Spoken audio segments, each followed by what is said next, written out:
Pues allá vamos. Bien, el tema de hoy es hablar de la genética forense en cuanto a su aplicación al retrato robot por medio del estudio de ADN. Antes de comenzar, pues como ya nos ha presentado Marta y he dicho yo, somos Belén Navarro y María Martínez de Pancorbo del Grupo de Investigación Biomix de la Universidad del País Vasco. Concretamente, nuestro laboratorio está ubicado en el campus de Álava, en Vitoria-Gasteiz, y aquí podemos ver el edificio en el cual nos encontramos. El grupo de investigación está situado precisamente formando una U en esto que se ve aquí, que es el primer piso, donde están tanto las salas para el personal de investigación, como los laboratorios, como el procesamiento informático que conlleva pues, este tipo de investigaciones. Además, creo que es muy importante decir que este es un trabajo multidisciplinar en el que participan otros muchos investigadores, como aquí señalamos. Primero, pues dentro de la casa de la Universidad del País Vasco participan Arkaitz y Eguiraun de la Escuela de Ingenieros e Íñigo Olalde y Miriam Baeta, que también están en el centro de investigación cuyo edificio acabamos de ver. En otros centros destacan sobre todo la Universidad de La Coruña, a la cual está adscrito Óscar Ibáñez, la Universidad de Granada, a la que está adscrito Rubén Matos Fernández. Ellos son especialistas en diversas áreas y sobre todo son un gran soporte para nosotros en lo que se refiere a la parte antropológica que conlleva este estudio de características faciales basadas en el ADN. Además, también participan en la computación y han participado también en la parte de desarrollo de los escaneos 3D, etc. En la Universidad Miguel Hernández se encuentra Susana Jiménez, una colaboradora de nuestro grupo durante muchos años, y en la Universidad de Zaragoza Begoña Martínez Jarreta, ambas genetistas forenses que han contribuido de una manera muy activa y que nos ha resultado muy beneficiosa para este proyecto en la reunión de las muestras de los individuos, tanto en lo que se refiere al escáner como en lo que se refiere a sus datos biológicos asociados, así como a muestras biológicas para el posterior estudio del ADN. Y, por último, comentar, y no menos importante, como se suele decir en estos casos, es decir, muy importante para nosotras, Victoria Suárez Ulloa, Vicky, que pertenece a Panacea y que gracias a ella estamos teniendo la oportunidad de resolver problemas que son también importantísimos a la hora de tratar de obtener un retrato robot, ya que no valen los análisis clásicos estadísticos de asociación, sino que hay que buscar nuevas metodologías. Bien, pues centrándonos ya en nuestro tema de hoy, pues que consiste en esto, identificar individuos mediante retrato robot de ADN, hemos dividido la presentación en dos partes. Una de ellas es ponernos en contexto, es decir, por qué, cómo identificamos a los individuos y por qué llegamos a la necesidad de los retratos robot. Para luego hablar ya de esta parte, la explicaré yo, y luego Belén explicará el retrato robot basado en ADN, las partes, ya las cuestiones concretas que estamos desarrollando como línea de investigación en este momento, todo el equipo que hemos mencionado también anteriormente. Primero, centrar muy bien qué es el concepto de identificación de personas. Para muchos de ustedes es bien conocido, pero como somos un auditorio, digamos, variado, pues creo que es importante al menos exponer lo que nosotros consideramos que es importante en la identificación. Por tanto, como ahí está escrito, la identificación de las personas consiste en descubrir su identidad. ¿Y qué es la identidad? Pues el conjunto de características que individualizan a una persona, la hacen igual a sí misma y distinta a las demás.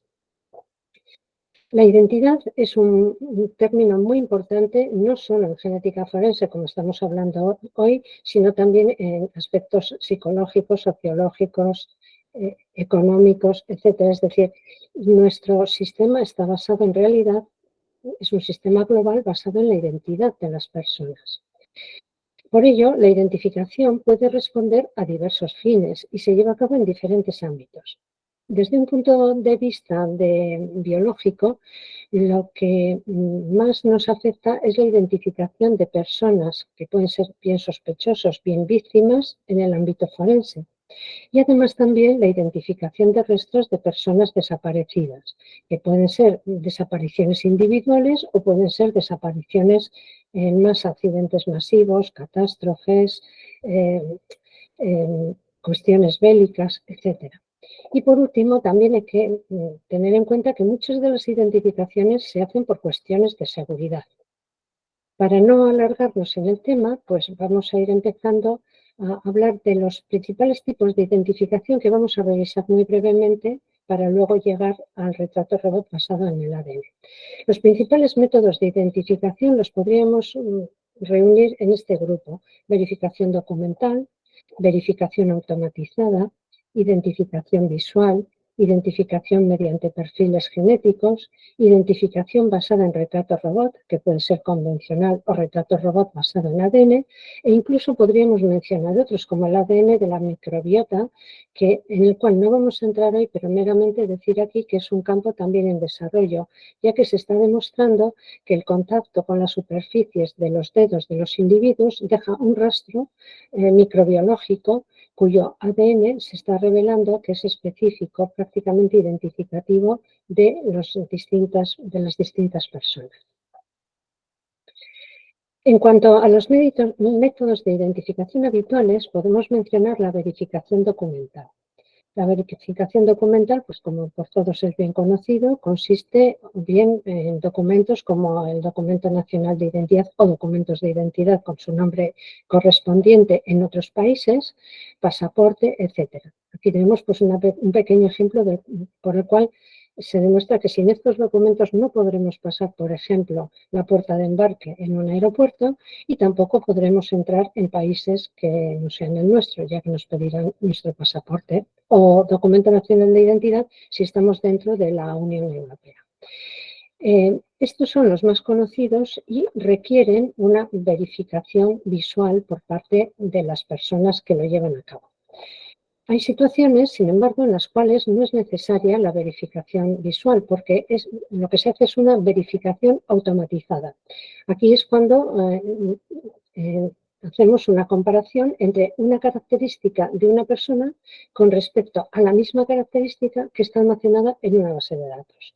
Por ejemplo, la identificación de las personas mediante sus huellas dactilares o de tipo biométrico, o bien pues la identificación mediante fotografías. Una fotografía captada por una cámara en un determinado sitio puede permitir identificar a la persona mediante este sistema.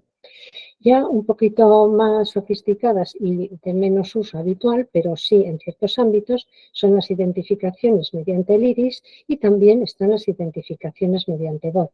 De todas ellas, de todos estos sistemas hay bases de datos que nos van a permitir pues, llegar a identificar a una persona por su huella dactilar o por su fotografía, por su iris, voz, etcétera.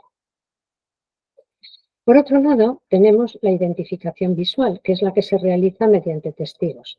Esta también tiene una gran trayectoria, ha sido realizada durante muchísimo tiempo y esta identificación mediante testigos puede realizarse o bien sobre fotografía, como vemos aquí, el caso de diferentes personas, para ver si alguna de ellas coincide con aquella que un testigo ha visto, o también pueden ser ruedas de identificación, que pueden ser o bien preprocesales porque se realizan en dependencias de la policía y son necesarias para orientar la investigación policial, o bien pueden ser incluso ya tener el valor de prueba cuando se realiza en presencia del juez o en dependencias judiciales, etc. Bueno, una vez que hemos hablado de estos tipos de identificación que son los habituales, hay otros que también durante los últimos 30 años se han desarrollado mucho y es la identificación molecular mediante perfiles de ADN. Como todos más o menos conocemos, pero no obstante podemos revisar brevemente, la identificación mediante perfiles de ADN comienza con la recogida de indicios. La recogida de indicios mediante personal especializado pues, como puede ser, por ejemplo, la policía científica, una vez obtenidos, son llevados a los laboratorios de genética forense para su análisis. Y como decimos genética forense, pues genética ADN. Si alguien tiene interés en revisar un poquito tener una visión general, cómo se interpreta la genética forense, he dejado aquí, debajo en la diapositiva, el link que permite llegar a este librito, es una guía que se llama eso, lo que comentábamos, Interpretando la genética forense. Una vez que ya tenemos los vestigios los indicios en el laboratorio, pues hay que analizar su ADN. ¿Y qué analizamos? Pues habitualmente analizamos pequeñas regiones del ADN que según la naturaleza del vestigio pues podemos tener suficiente cantidad o no, y en ellas analizamos el ADN nuclear autosómico, que es el contenido en los cromosomas del 1 al 44 de los cromosomas humanos, que también se llaman autosomas, y a este ADN también se le llama nuclear autosómico, o sea, ADN que está en el núcleo y es de estos cromosomas, del 1 al 44. Después también, sobre todo en los delitos sexuales y cuando hay que averiguar bien, ver por ejemplo la posible relación de un individuo varón con otro individuo varón, analizamos el ADN nuclear de los cromosomas sexuales, principalmente el Y. Pero también analizamos marcadores en el cromosoma X porque nos da bastante información a la hora de establecer relaciones de parentesco entre distintos individuos.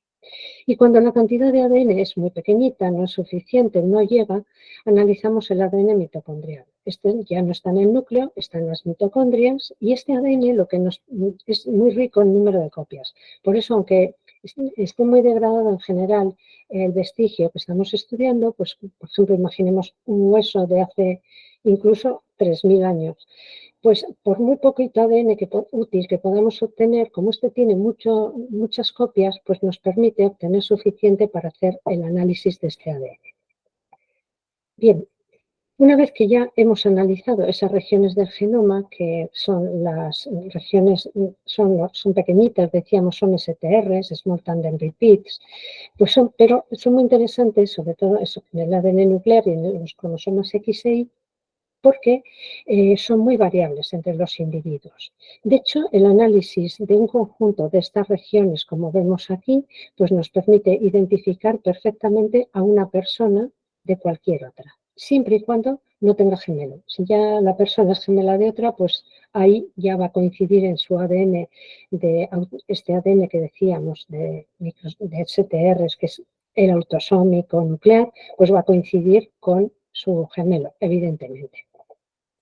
Bueno, pues una vez que hacemos el análisis, obtenemos inicialmente una imagen como esta que vemos aquí y esto se traslada después a unas tablas de datos, como están puestos aquí, cada una de estas regiones, con su correspondiente análisis, su genotipo. Y esto es lo que decimos que cuando comparamos el de cualquier persona con otra, a no ser que sea ella misma o su gemelo, va a ser diferente. Esto supuso, como es sabido, un gran avance en la investigación en genética forense y sobre todo en su aplicación en casos prácticos, en los casos de trabajo habitual. Cuando estamos en criminalística, por ejemplo, pues estos perfiles genéticos que se obtienen se comparan con los de los sospechosos. A veces no hay sospechosos y a veces, incluso aunque haya sospechosos, tampoco tenemos la posibilidad de coincidencia, es decir, no coinciden con nada. Bueno, cuando no hay coincidencias, se recurre a la comparación con los perfiles genéticos que están contenidos en las bases de datos de ficheros de ADN. Esto que pongo aquí, por ejemplo, pues es esta reseña de aquí abajo en color verde. Esta es, por ejemplo, la memoria del fichero nacional de ADN del Estado español del año 22. Si uno entra ahí, pues puede ver los marcadores que se han estudiado, se puede ver cuántas personas están incluidas en el fichero, se puede ver también cuántas coincidencias se han encontrado que han ayudado, por tanto, a resolver los casos que se estaban investigando, etc. Bien, esto es en el caso en que uno haga la comparación y encuentre que hay coincidencia. En cuanto a los ficheros de ADN, simplemente decir que están muy regulados. De hecho, en el Estado español están regulados por la Ley Orgánica 10/2007, y esto es muy importante porque, evidentemente, la trascendencia de una coincidencia o de una no coincidencia en estos ficheros tiene mucha importancia. No todos los ficheros contienen los mismos marcadores a comparar. Aquí vemos, por ejemplo, los marcadores del CODIS, aquí vemos los marcadores que se utilizan en el Reino Unido y también en la Unión Europea, aquí vemos los marcadores que se utilizan en Alemania, aquí vemos los de la Interpol, y estamos continuamente buscando nuevos marcadores que sean altamente variables y fiables para poder ser introducidos en estos cotejos. Por tanto, esto tiene una gran aplicación a la hora de identificar personas, que es el objetivo al final que perseguimos, sea con ADN de perfiles genéticos o sea con el retrato robot de ADN. Los inicios están en los años 90 en el Reino Unido y posteriormente en Estados Unidos, que fue el país que implementó el CODIS, y, como decía, son bases de datos computarizadas que tienen los perfiles de ADN microsatélite autosómico, ya sabemos lo que es, sé que está en los cromosomas 1 a 44 en el núcleo, y proceden de muestras tomadas o bien en la escena del crimen o convictos y en algunos casos de personas arrestadas simplemente. Esto es muy variable entre los países. Cada país tiene su normativa para almacenar, los países que hacen estos ficheros para almacenar. Tienen la importancia de que pueden ser contrastados dentro del propio fichero nacional o bien después ir hacia ámbitos internacionales, lo cual ayuda mucho cuando hay delincuentes que pasan de un país a otro. Si cometen un delito en el país de llegada, pues su perfil genético también puede contrastarse, aunque no esté en ese país, con el de otros países. Bueno, pues como decíamos, esto es lo que se hace, cotejar el perfil genético que se ha obtenido, esto que pone aquí los genotipos, y con las bases de datos y ver si hay o no coincidencias. Tras obtener un perfil genético, puede ocurrir que haya una coincidencia y se identifica a la persona, pero que no haya sospechosos con los que cotejar, que no haya coincidencia con los ficheros de ADN, y entonces, ¿qué podemos hacer? Pues podemos recurrir a un retrato robot, que es lo que planteábamos en el tema de hoy, a un retrato robot.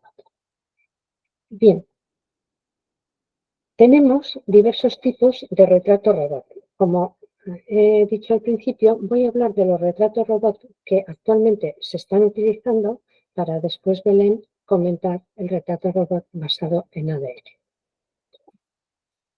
Así que tenemos los retratos de robot convencionales, que están basados en imagen y que requiere testigos, y luego está el retrato robot molecular, que es el basado en ADN y que no requiere testigos.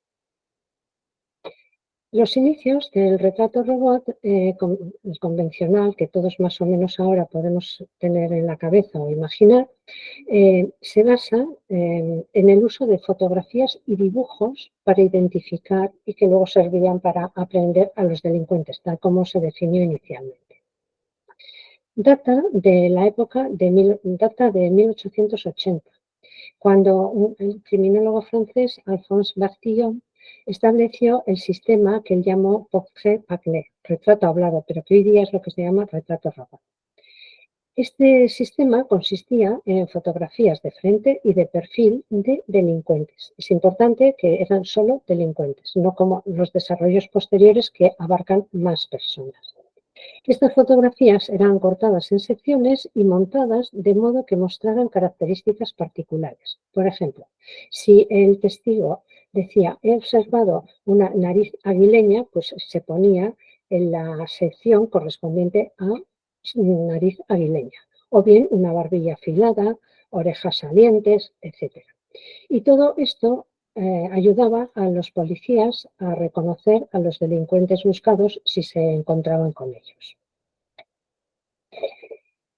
Posteriormente esto evolucionó y es lo que hoy día se conoce como el Identikit. Fue concebido hacia 1945 por Hugh McDonald, que era un detective de la Oficina de Identificación de Los Ángeles.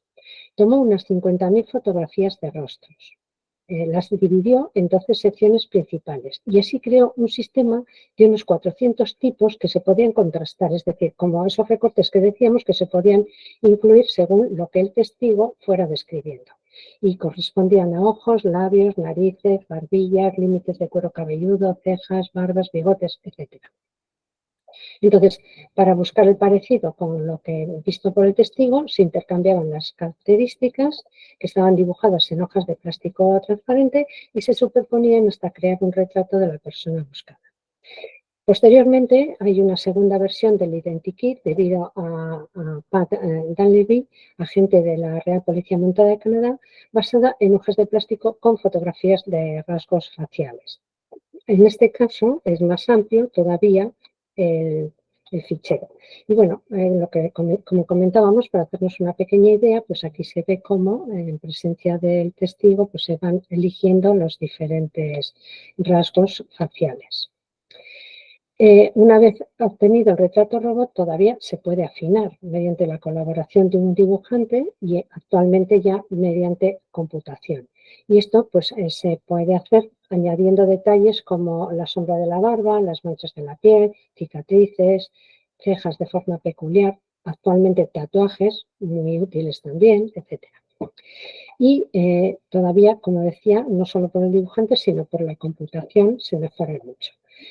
Ahora, con vuestro permiso, voy a poner un vídeo. Es un vídeo que es una grabación de una televisión de Telemadrid, pero para aquellos que no hayan visto o no hayan tenido oportunidad de ver cómo son estos retratos robot convencionales, pues es bastante interesante.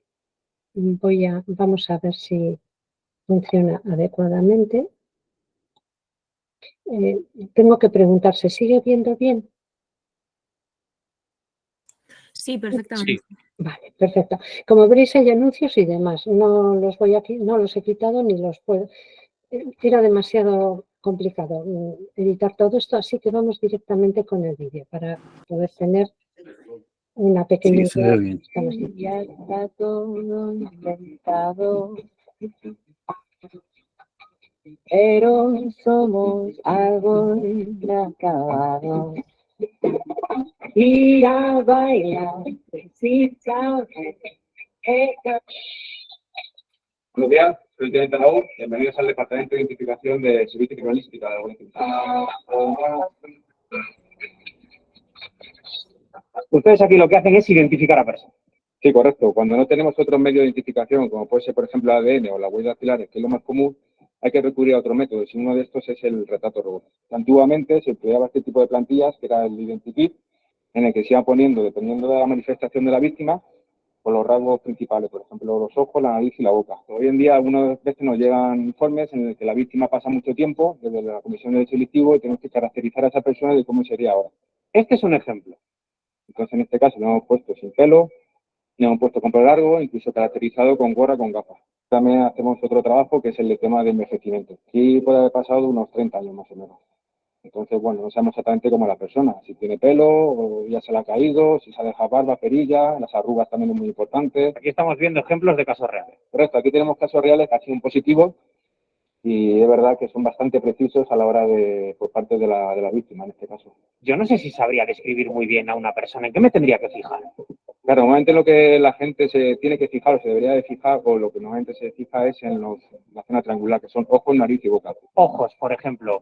¿Qué preguntaríais sobre las características de los ojos en concreto? Pues, mire, para empezar, el programa tiene una galería de rasgos que podemos filtrar. El autor del hecho fuera de origen asiático, pues ya podríamos filtrar directamente para que los ojos que nos aparecen en la galería solamente sean de rasgos asiáticos. Y tenemos una serie de narices de todo tipo, ya sea de raza, de etnia, más grandes, más pequeñas, más estrechas. Para la boca haríamos lo mismo. Podemos subirla, bajarla, según la característica que nos va diciendo la víctima o el testigo. Estos retratos se suelen hacer con delitos graves, ¿no? Sí, normalmente son delitos contra la libertad sexual, homicidio, asesinato, delito de robo con fuerza. Teniente, yo ya que he tenido el inmenso placer de estar aquí y ver cómo trabajáis, ¿os parece si hacemos una pequeña prueba y si os doy unos rasgos, a ver si podemos hacer un retrato robot que se aproxime a la realidad, a ver si lo hago bien? Vamos a intentarlo. Esta es la plantilla que normalmente le dan a los testigos, tiene todas las características y ahora voy a contestar ya las preguntas. A mí me parece muy difícil hacer eso. De primeras te podría decir que mide un poco más de 1,80, que es una persona bastante fuerte, con una cabeza alargada, no tiene pelo, barba, cicatriz o marca que pueda ser identificativa, no me suena. Mucho más corta y por los lados también. Pero a 100% de proximidad que cree que puede asemejarse a la descripción que nos ha dado y al resultado final de retrato robot. Para mí se parece a un 90%. Vale, pues ponemos un 90%, imprimimos y ya la unidad se da cargo de distribuir la imagen.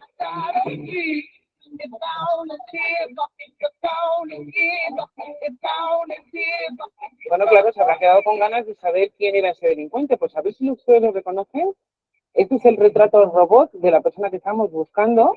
¿Les suena? ¿Les suena esta cara? ¿Tú qué opinas? ¿Quién podría ser? ¿Quién podría ser? O sea, no es en serio, ¿no? O sea, estáis queriendo decir que eso soy yo.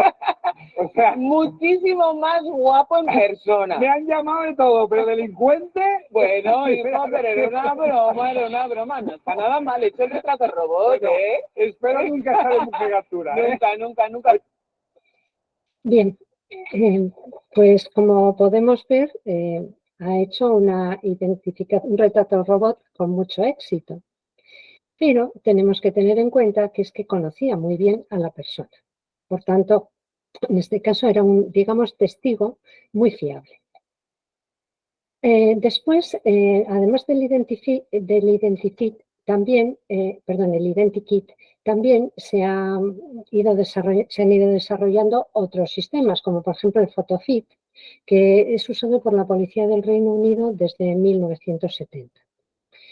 Emplea además también fotografías de gente común, como ya comentábamos, montadas en delgadas hojas de plástico. Se ha optado por 5 secciones y consta de más de 195 clases de límites de cuero cabelludo, 99 de hojas, ojos y cejas, 89 de nariz, 105 boca, 74 mentón y mejilla. Bueno, esto permite hacer millones de combinaciones, es decir, que si el testigo es fiable, es muy buen observador, pues podrá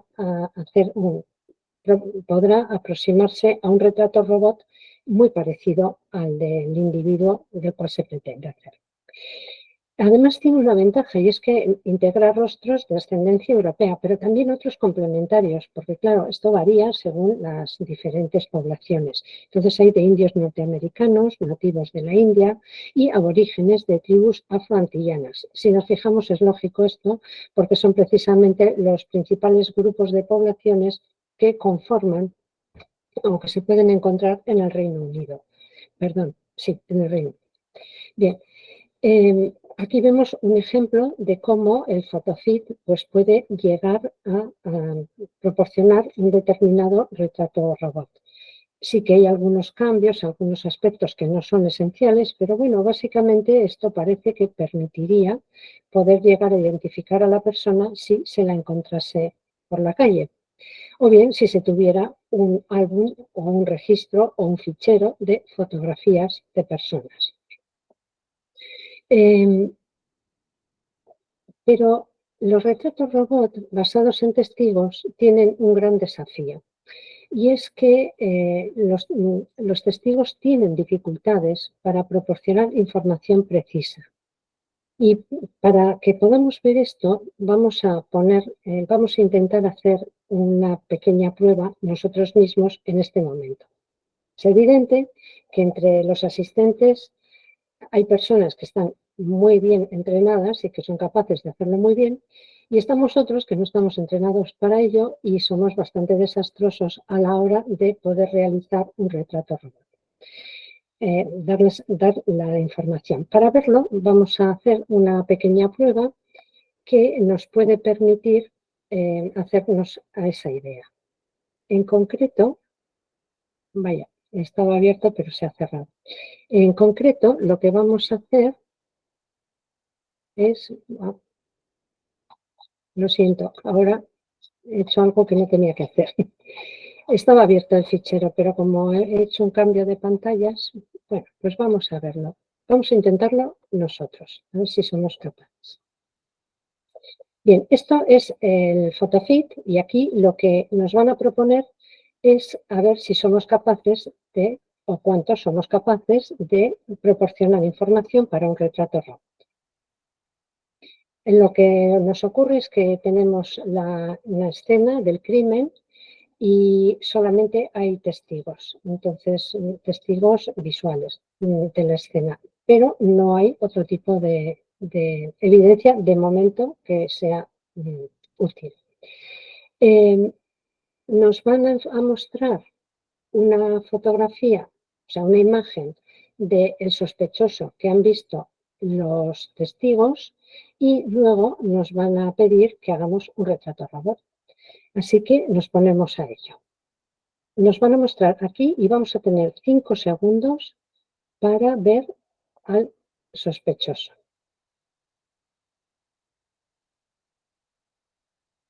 Bien, entonces ahora nos van a pedir que comencemos a dar las instrucciones para hacer el retrato robot. Aquí necesito la colaboración para no hacerlo yo tan mal que quede fatal, para diluir un poco la responsabilidad pues de Marta, si es posible, de Belén, de Victoria. ¿Estáis? Vale, muy bien.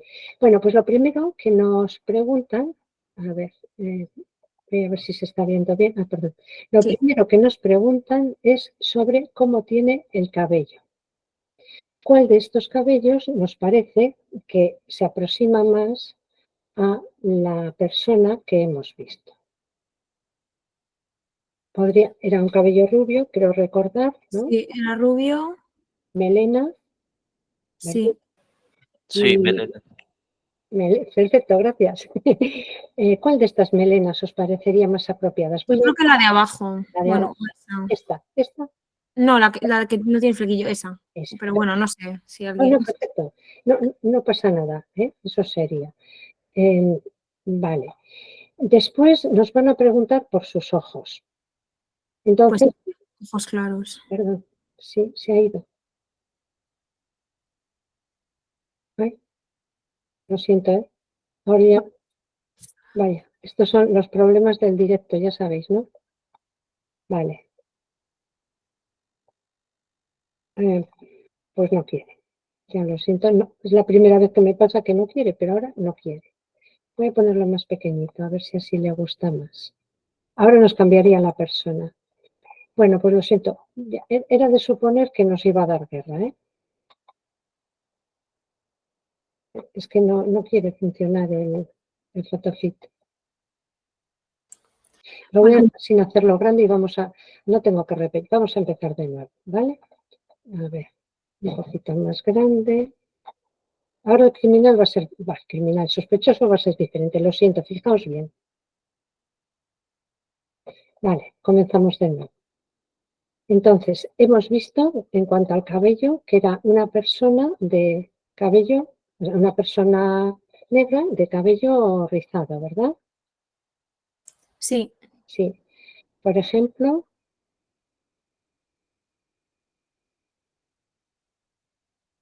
tenemos varios, este aquí, este. Ese. Sí, lo siento, se interrumpe. Debe ser que al estar conectado el otro detrás, bueno, lo siento muchísimo, pero no vamos a poder seguir. Os recomiendo una cosa, de todas maneras, como tenéis aquí, yo voy a dejar el link y además luego lo voy a copiar. Le acabo de mandar el link. Perfecto, eso es. Entonces, como no podemos seguir haciéndolo misterios de la ciencia, porque hasta ahora lo hemos hecho un montón de veces, pero sí os aseguro que vosotros en vuestros ordenadores podréis hacerlo, sobre todo los que no tenemos entrenamiento, es muy interesante, ya veréis. Y bueno, y lo que nos vamos a ir encontrando es que realmente pues no somos muy buenos precisamente en esto de dar información para un retrato robot. Entonces, ¿qué hacemos? Cuando tenemos ADN, bien, pero no hay sospechosos, no hay coincidencias, no hay nada, solo tenemos el ADN.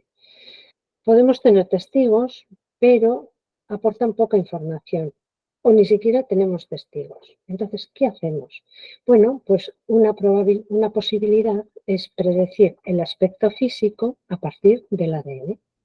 Y para ello, lo que podemos hacer es empezar a buscar regiones del genoma que nos den información sobre ese ADN, sobre ese aspecto físico. Hay métodos actuales que predicen relativamente bien la pigmentación y la ancestralidad.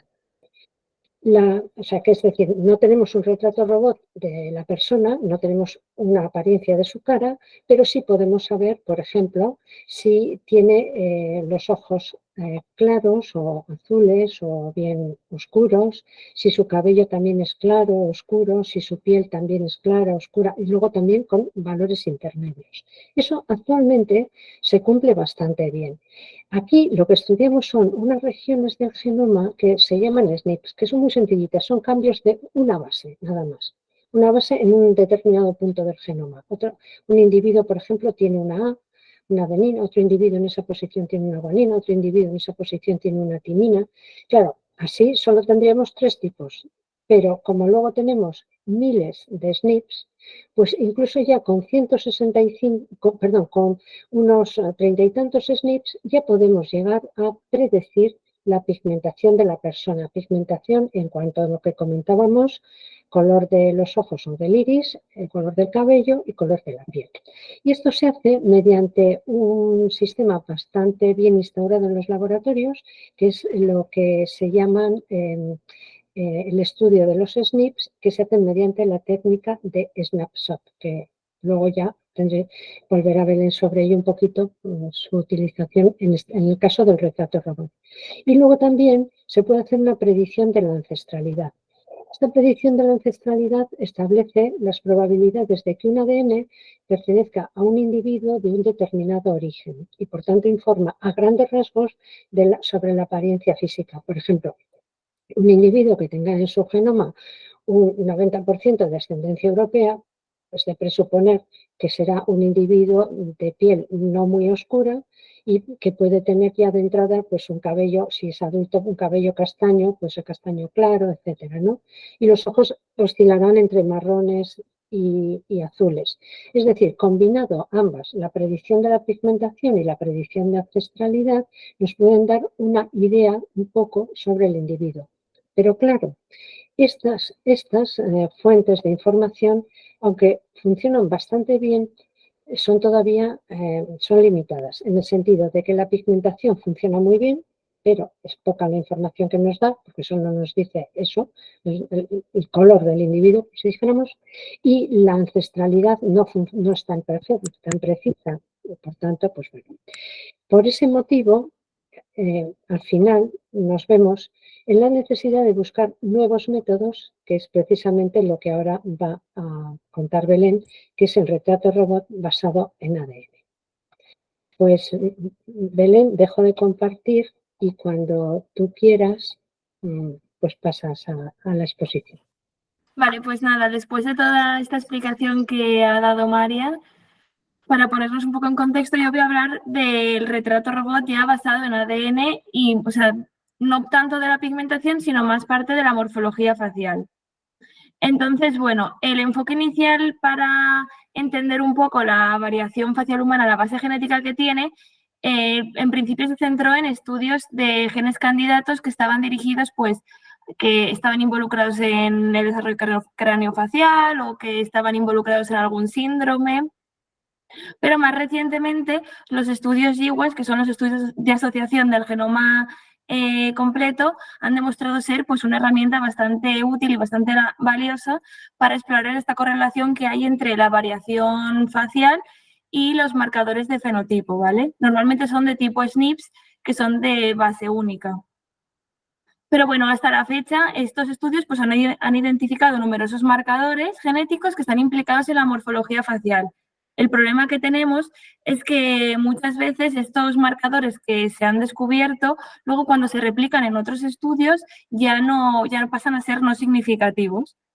Y muchas veces estos estudios no tienen por qué ser en diversas poblaciones, que podríamos pensar que a lo mejor son marcadores más específicos de alguna población, sino que incluso con individuos con la misma ascendencia, en algunos casos tan significativos y en otros no. Por tanto, es bastante interesante pues, poder analizar estos marcadores candidatos en diferentes poblaciones y establecer un poco la importancia de la asociación con ciertas características faciales, para ver si esa asociación está en la mayoría de la población humana o si es restringida a una población, o ver si realmente ha sido, pues, que era significativa, pero luego si lo hacemos en muchos otros estudios, pues no da, y que a lo mejor no habría que tener en cuenta ese marcador, porque hasta la fecha hay numerosos marcadores que tampoco podríamos tener todos en cuenta a la hora de hacer un retrato robot, porque quizá no sería viable. Entonces, bueno, aquí os hemos puesto un poco el esquema general del proyecto que estamos llevando a cabo, que como acabo de decir, pues nosotros estamos realizando un estudio de SNPs candidatos, por lo que nuestro primer paso siempre ha sido la selección de los SNPs que previamente habían sido publicados por otros autores, pues porque habían mostrado algún tipo de asociación con la morfología facial. Entonces, una vez que tuvimos claro el conjunto de marcadores, por un lado la idea consistía en reunir una muestra de población española de ambos sexos, a la que analizar tanto la variabilidad morfofacial como la variabilidad genética. Y estos datos nos permitirían buscar correlaciones fenotipo-genotipo y desarrollar modelos predictivos. Y luego, por otro lado, una vez que acabáramos esta parte, la idea es reunir una nueva muestra de población española donde aplicar estos algoritmos predictivos que hemos desarrollado y poder un poco establecer la fiabilidad del modelo. Nosotros ahora mismo estamos centradas en esta primera parte, que es más de buscar asociaciones y tratar de desarrollar los modelos predictivos. Entonces, bueno, nuestro proyecto comenzó en 2020, aunque es verdad que en Biomix ya habían trabajado previamente con la predicción de caracteres externamente visibles, pero estaba más centrada en la pigmentación del cabello y los ojos. Entonces, nada, os hemos puesto aquí un pequeño cronograma así esquemático para que veáis un poco el desarrollo del proyecto, para que veáis también un poco el tiempo que nos ha llevado cada fase y todo el trabajo que hay detrás. Podríamos diferenciar principalmente 4 etapas. Una inicial, que sería conseguir la aprobación del comité de ética, y la de seleccionar los marcadores que queríamos analizar, que esta fase es fundamental porque para poder llevar a cabo todo el proyecto necesitas la aprobación del comité de ética, si no, no puedes coger ninguna muestra. Y la verdad es que nosotras no tuvimos mucho problema en este aspecto y en menos de un año ya teníamos todos los permisos, y además el tiempo que estuvimos de espera lo utilizamos pues para ir seleccionando los SNPs, para organizar el resto de etapas de la toma de muestras, por tanto tampoco se nos hizo muy largo. Luego la siguiente etapa consiste en la toma de muestras, que cogíamos muestras tanto de saliva para extraer el ADN como imágenes 3D, y esta fase también pues era un poco el cuello de botella porque claro, necesitábamos un número de muestras elevado para poder comenzar a realizar todos los análisis. Pero la verdad es que hubo bastante participación y, como ha comentado Marian al principio, tuvimos bastante colaboración de otros centros, no solo aquí en el País Vasco, sino pues en Alicante, en Zaragoza, en Granada, y conseguimos bastantes muestras en relativamente poco tiempo. Y una vez recogidas las muestras, las siguientes etapas ya han sido la de análisis genético y análisis antropológicos, para finalmente pues realizar esos análisis de asociación, que es más o menos en la fase donde nos encontramos actualmente. Entonces voy a explicar un poco así más detallada cada una de las etapas, pero bueno, la selección de SNPs para esto, pues lo que hicimos fue una búsqueda bibliográfica para examinar qué SNPs habían relacionado con el rostro previamente. Y nada, tuvimos en cuenta factores como que esos SNPs pues tuvieran variabilidad en la población española, porque si lo que nos interesaban eran marcadores que tuvieran variabilidad, si no tienen apenas variabilidad es difícil que podamos encontrar asociaciones. Y luego pues también tuvimos en cuenta otros aspectos como pues de qué recursos disponíamos, y bueno, al final escogimos un conjunto de 154 SNPs, 117 eran candidatos asociados con rasgos morfofaciales y 37 pertenecen al sistema HiRisplex, que es el que también ha explicado Marian, que sirve para predecir la pigmentación, porque pensábamos que para obtener un retrato de un individuo, el añadir marcadores que predicen pues el color del pelo, el color de la piel y el color de ojos, pues también le da un valor añadido. Vale, para la toma de muestras, como ya he dicho también, utilizamos la población española. Entonces, a cada voluntario lo que le pedimos era una muestra de saliva, un escáner facial 3D y una serie de datos asociados que eran pues el sexo, la edad, la altura, el peso, porque son factores que tienen influencia en la forma del rostro. Y luego también pediríamos datos sobre el color de ojos, pelo y piel para luego poder comparar también un poco con la información que nos predecían los SNPs del High Displex. En cuanto a la imagen 3D, estuvimos dudando también sobre qué sistema utilizar. Una de las opciones era este sistema que aparece aquí en esta imagen, que son como muchas cámaras que toman una foto de forma simultánea desde distintas posiciones. Pero bueno, al final nos decidimos por el escáner 3D portátil, que es este que hay aquí, porque era más fácil de transportar y bueno, dado que íbamos a tomar muestras en distintos centros, pues también solamente con llevar eso y el ordenador que tenía asociado era suficiente. No había que ir con más cacharros que al final pues dificulta un poco las cosas. Vale, aquí hay un vídeo donde se observa un poco cómo fue el proceso de la recogida de muestras que grabaron mientras estábamos tomando muestras en la Universidad de Zaragoza. Os lo voy a poner, creo que no se oye, pero bueno, os lo cuento yo un poco por encima porque al final tampoco... Bueno, a ver si se ve. Vale, a ver...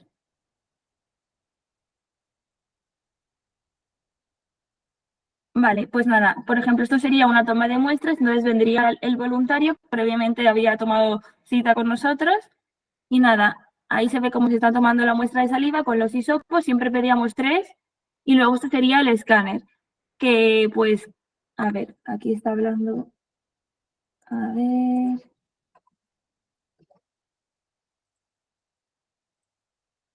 Vale. Se ve que también tienen que firmar el consentimiento, se les explica un poco primero antes de que participen, pues en qué consiste el proyecto, para que ellos estén bien informados y luego, pues eso, ya se pasa a tomar la muestra de saliva, como hemos visto, y luego el escáner, que es el que veis ahí, que está con el ordenador, y nada, es simplemente se tienen que quedar durante unos segundos quietos con expresión neutra y con los ojos cerrados, y se les toma la muestra. O sea, se les hace el escáner, que no se tarda mucho, se comprueba que esté todo bien, que no haya ningún hueco. Por ejemplo, aquí, pues en las zonas de pelo era siempre un poco más complicado, pero bueno, se comprobaba que estuviera todo bien y eso era todo lo que necesitábamos. Uy, espera, que no se volvió. Vale. Ahora, una vez que ya teníamos todas las muestras, en cuanto a los análisis genéticos, pues nada, a partir del hisopo de saliva lo que hacíamos era extraer y cuantificar el ADN y luego analizar la variabilidad de los marcadores que habíamos seleccionado previamente.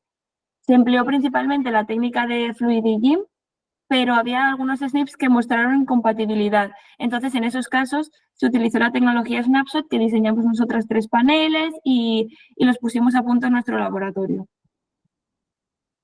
En cuanto al análisis antropológico, en primer lugar empezamos con un enfoque más de antropología física, que era pues en cada modelo 3D marcábamos distintos landmarks y a partir de ahí pues se tomaban una serie de medidas e índices que era con lo que posteriormente íbamos a trabajar. Entonces lo que hicimos era buscar asociaciones entre los genotipos que habíamos obtenido y las medidas e índices. Se utilizaron tanto análisis de varianza como de regresión logística y en este último caso, como la variable de respuesta pues tiene que estar categorizada, lo que hicimos es que todas las medidas y los índices los agrupamos en 3 categorías, que eran normal, menor y mayor, teniendo 0,5 la desviación estándar. Y así pues hicimos los grupos y llevamos a cabo los análisis de asociación. Aquí os queríamos compartir uno de los primeros resultados que obtuvimos y que presentamos en febrero en un congreso. Y en este caso nos centramos únicamente en la región ocular porque es una de las zonas de la cara en la que más nos solemos fijar y muchas veces es la única que los posibles criminales llevan al descubierto. Entonces, nada, pues que encontramos 5 SNPs que tenían asociaciones pues con distintas medidas e índices relacionadas con la región ocular. Y pues lo que al final nos iban a hacer es, como veis en esta foto, pues que los ojos a lo mejor estuvieran más juntos o más separados o unos ojos más grandes, que eso pues nos puede ayudar un poco a identificar y eso sumado a la pigmentación pues ya nos puede dar un poco más de pistas en caso de que pues eso no contemos ni con testigos, ni tengamos ningún perfil con el cual comparar, no tengamos ningún sospechoso. Vale, y ahora pues nada, decir que durante la segunda mitad de 2023 realicé una estancia en la Universidad de Indianápolis con un grupo de investigación que también trabaja en este campo un poco del fenotipado forense Y la verdad es que fue una experiencia muy buena porque pude aprender de ellos mucho, de todo el trabajo que están haciendo allí. Y una de las cosas en las que estuve trabajando fue un nuevo enfoque al análisis antropológico, que entonces en vez de utilizar las medidas y los índices que habíamos estado utilizando hasta ahora, utilizamos una malla que pusieron a punto en Bélgica, que se llama Meshmonk, y es una malla que se adapta a cada modelo 3D de un modo muy preciso, y lo que se consigue es que se aumenta hasta 7.160 el número de quasi-landmarks. Por tanto, nos da mucha más información. Además, eso pues, nos permite hacer un estudio tridimensional teniendo en cuenta tanto el tamaño como la forma del rostro, que a veces con las medidas e índices pues habría alguna cosa que siempre se nos quedaba como un poco pendiente. Entonces, pues nada, al tener esa elevada cantidad de puntos, además se pueden representar y detectar más fácilmente la diferencia entre sujetos. Por ejemplo, en esta imagen pues se superponen dos rostros, que puede ser la media de hombres y la media de mujeres, o pues dependiendo de la edad o como queramos, y pues puedes ver que a lo mejor hay una cara que es más ancha y sobresale, luego hay otra que a lo mejor la nariz, pues en el caso de la naranja, la nariz sobresale más por la punta, como veis aquí, pero luego por los laterales es la rosa la que sobresale, que a lo mejor estas cosas con medidas e índices pues se nos escaparían, no podríamos ir tan al detalle. Además, eso nos permite hacer pues, mapas de calor, heatmaps, para ver un poco en qué zonas se encuentran las diferencias o qué zonas son las que más muestran asociación, o ver cuál es el efecto, si es que la cara pues, se ensancha, que la frente es más prominente, que la nariz es más ancha o que se sale más para afuera, ¿vale? Información, eso que quizá con medidas e índices no podríamos tener tan detalladamente. Estos son un ejemplo y nada, pues veis, dependiendo de los colores, pues el azul suele ser como más proyección hacia adentro y el rojo hacia afuera. Entonces podemos ver pues que a lo mejor en estas no, pero aquí principalmente las diferencias están en la zona de la nariz y de la boca. Entonces pues eso nos da mucha más información. Y nada, que además de la malla, otra implementación que hicimos fue la segmentación del rostro, que es como veis en esta imagen de aquí. El rostro se divide como en 4 cuadrantes y hay un total de 63 regiones. Entonces esto a la hora de buscar asociaciones con los SNPs permite hacer, en vez de con toda la cara al completo, con cada una de las regiones, y realizar estudios tanto a nivel global, porque hay segmentos como por ejemplo el 1 que ocupan toda la cara, o el 2 y el 3 que son regiones grandes, como a nivel local, como pues todos los del anillo de fuera, que son como más específicos, ¿vale? Hemos visto nosotras que hay marcadores que a lo mejor de forma global no tienen ningún resultado significativo, pero sí que luego tienen una fuerte correlación con una región determinada, como puede ser pues de la nariz o de la frente. Y nada, aquí os hemos querido contar un poco los resultados que hemos obtenido hasta la fecha con este nuevo enfoque de la malla más la segmentación. Estas son las imágenes que obtenemos, que como os he dicho, el rojo implica movimiento hacia afuera y el azul hacia adentro. Entonces, pues podríamos decir que en este determinado SNP, tener un genotipo, por ejemplo, ser homocigoto para el alelo A, pues implica que a lo mejor la cara, pues por la zona esta de los lados, que son las mejillas, pues es más, tiene un movimiento más hacia adentro, por tanto una cara más estrecha, la frente sería como más prominente, la nariz igual, y entonces vemos que justo este marcador que hemos cogido pues tendría un efecto a nivel global, pero luego más detalladamente podemos ir viendo qué efecto tiene, ¿vale? Y nada, hemos encontrado hasta ahora 10 SNPs que se relacionan con la morfología de la cara en la población española. Estos resultados pues concuerdan con resultados que han sido publicados previamente por otros autores, pero también hemos visto que algunos marcadores, eso que ya habían sido publicados previamente, además hemos visto asociaciones que no habían sido descritas previamente. A lo mejor ellos habían encontrado una asociación con una región del mentón y nosotros estamos viendo también que está asociado con alguna región pues de las mejillas o de la nariz. Y eso sería un poco lo que estamos haciendo hasta ahora. Los próximos objetivos que tenemos en mente pues son los modelos de predicción a partir de los resultados que estamos obteniendo, porque hay diferentes SNPs que están relacionados con la misma región de la cara, por lo que también es interesante un poco conocer el peso que tiene cada uno de ellos y cuál es su influencia, porque un individuo puede presentar un genotipo para un marcador que está asociado con una cara, por ejemplo, más ancha, y luego tenga otro genotipo en otro marcador que se asocie con todo lo contrario, con una cara más estrecha. Entonces, pues tener modelos de predicción que nos digan qué marcadores tienen más peso o cómo puede eso, al final, qué que puede implicar, pues, si hay un marcador que sea cara ancha, otro cara estrecha, si uno pesa más que el otro, a lo mejor pues tiende más a la cara ancha, no muy ancha, pero entonces con modelos de predicción eso nos podría ayudar bastante. Y luego otro aspecto en el que también estamos trabajando es un poco ver cómo combinar este enfoque de antropología física de medidas e índices, que también es muy útil y para algunas regiones, como por ejemplo los ojos, que es lo que hemos visto en que llevamos al Congreso, es más útil que la malla, porque sí que nos permite ver si los ojos están separados o están más juntos, que eso es algo que la malla no nos diría, si la malla nos podría decir si son como más saltones o más para adentro, pero no nos podría decir esa diferencia de que a lo mejor también es bastante llamativa de alguien que tiene los ojos muy juntos o que tiene los ojos muy separados. Entonces, pues bueno, ver un poco cómo combinar los resultados que se obtienen de una, que se obtienen de otro, ver si los marcadores que salen pues concuerdan, en qué casos prácticos se podría emplear uno, sería más fácil emplear los otros, y eso es un poco en lo que estamos trabajando y tenemos en mente para seguir en ello. Y hasta aquí todo. Así que nada, pues muchas gracias. Y si tenéis alguna pregunta o lo que sea, pues que estamos encantadas de contestar.